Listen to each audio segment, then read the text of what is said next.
Have you found your perfect tent yet? The best tent I've found so far has been my Wild Country Helm 2, but even that's got a couple of niggles with it that I'll show you in a bit. I'm out for a solo camp tonight. Got the Helm 2 with me, got a new sleeping bag to try out as well for the first time, and I've got a couple of other bits of gear that I haven't shown you before as well, including one bit of gear that I said I'd never get.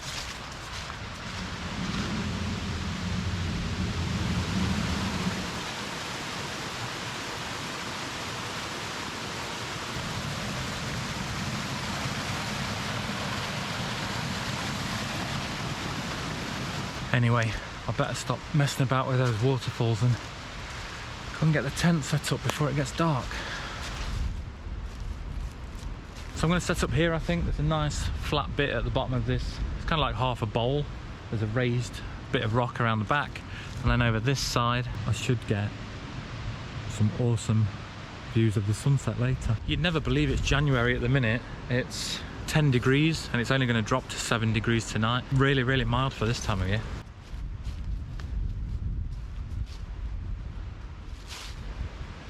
So here she is.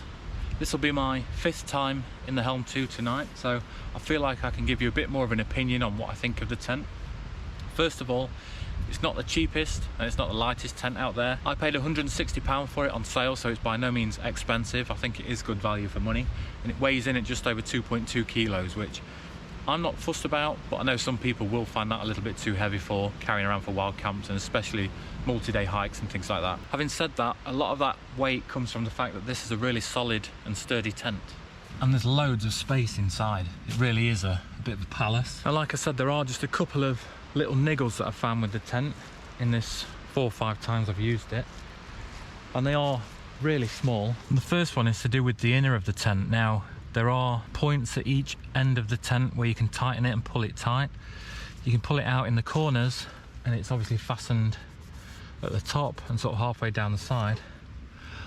But even when you've got the doors closed, you get this real sagging on the side panels here. I mean, the door's open on that side, but on this side it's probably a good 7-8 inches between there. If anybody knows a way to reduce that gap and make this inner a bit more taut and a bit tighter, let me know. It's not a massive issue, like I say, none of these things are, but when you're lying down at night, sometimes the material can touch your head, depending on obviously what position you're laying your noggin in. It could do with a point there, I guess, on that seam to the outer. You can see the outer seam there running down. There's loads and loads of space there. Might see if I can find a way to do that myself somehow. And the other issue I've found is with the opening of the doors. I have snagged the zips a couple of times. So I always open the doors with 2 hands now, even though I'm going to try and do it with 1 hand to show you. So you've got Velcro there, there, and that's it. And then there's a small buckle at the bottom I don't usually bother with. And the zip comes up. What I've found is it tends to catch on these little Velcro tabs.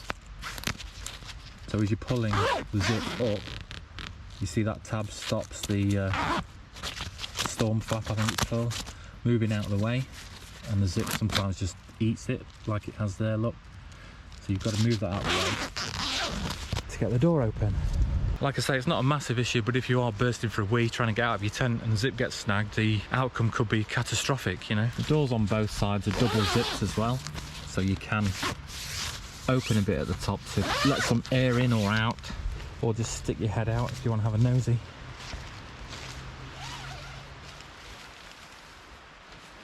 So this is the thing that you've never seen me use, and if you've watched the channel for a while, you probably guessed what this is. So for Christmas, my missus kindly got me a Flextail gear pump, and it's the new one. I think it's called an X2 or something. And I've always said before that I didn't want one, and it's only really over the last couple of camps that I've sort of changed my mind on it. The reason is just because of the noise it makes. Now I don't know if the noise it makes is a specific frequency or something weird like that, but when you watch reviews on YouTube, it sounds like a real loud pitched, squeaking, walling kind of noise. But on the last couple of camps I've done with London Outdoors and Grizzly Gaz, they've both got them, and in real life they don't sound half as bad as they do on the videos, so I decided I wanted one. Another thing to mention just before I pump this mat up, I have noticed since I got this tent that it has been really loud, and as I move around on the mat it's a lot noisier than it was in my other tents, in my still nylon tents, and I think it's because the mat's made from polyester and so is the tent, and when they rub together they're really, really loud.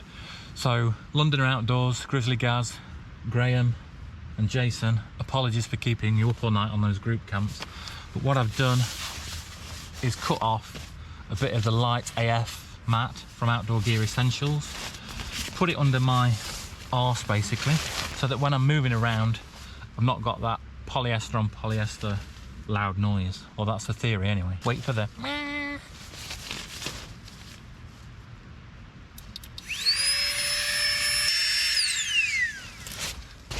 So that took less than a minute, and it is the long and wide version of sleep mat, so any other mat is obviously going to be a little bit quicker than that. One thing I am interested in as well is the deflation on it. So I'll spend quite a lot of time in the mornings trying to make sure that all the air's gone out of the mat. So I'll try it in the morning to deflate and just see if it makes that process any quicker as well. I was hoping to have a new sleep mat to show you as well tonight, but it hasn't arrived yet. It is on the way, so I'll be using it on my next camp. I think it's going to be an interesting one. It's basically a cheap version of a Thermarest, and it's got a 6.5 or 7 R rating or something like that. But obviously, as with everything else, I'll bring it out on my next camp and show you. If you're into your wild camping and camping gear, consider hitting that subscribe button and you'll get an alert as soon as that next camp is ready. The next thing I've got that's new is this Nemo Forte 20 sleeping bag. I'm going to do a separate video on that because it has got quite a few cool little features on it that I want to go over in a bit more detail, so keep an eye out for that. Another bit of new gear I've got is this Flextail Pillow. Now if you follow the channel you'll know that I've tested loads of pillows over time and I still really haven't found one that works really well for me, but I'm hoping this one will be decent. So hopefully you can see on camera, but it's a different shape to all the others that I've tried.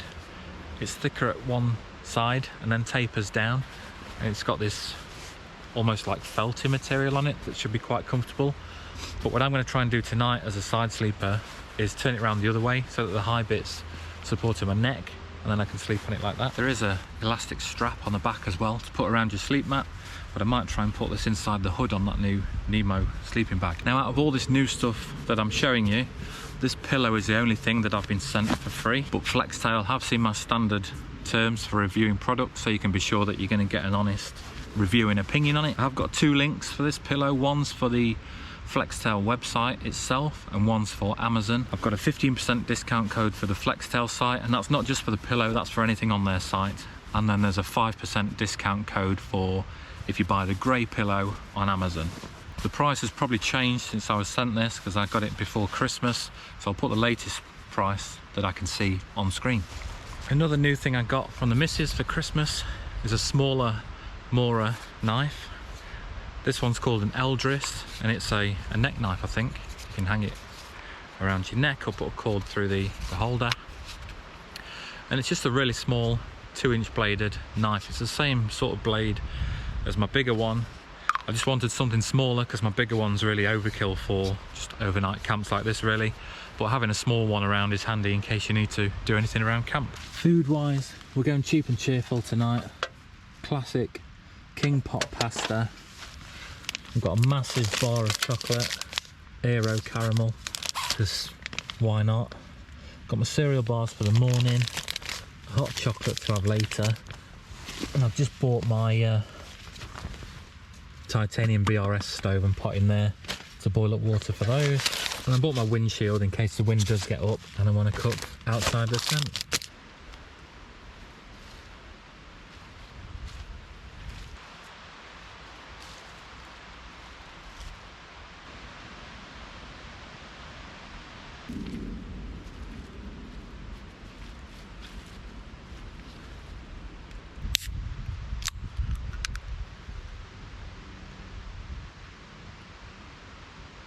Now, like I said, all these things that I've shown you with the Helm 2 tent, they are really minor issues and they're not a showstopper at all. I'd definitely recommend this tent to anybody that's getting into wild camping, or definitely shortlist it at least.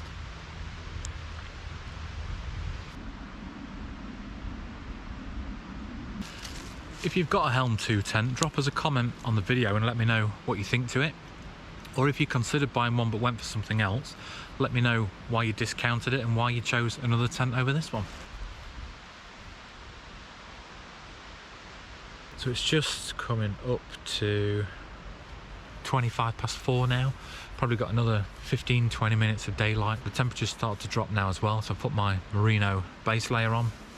Thank God I put all that weight on over Christmas to keep me warm. I'm not massively hungry yet, so I think I will cook my dinner in the vestibule later on when I start to feel hungry. And I'm looking forward to see how this sleeping bag performs and how comfortable this new pillow is as well. So you can probably hear it's just started to rain a little bit. It's only forecast now for the next hour or so. So I've just come into the tent. I'm going to make hot chocolate, I think. Chill out for a bit and then boil up some water later for my pasta thing. So I've just come out of the tent because I thought somebody was shining a light on it, but it's actually the moon.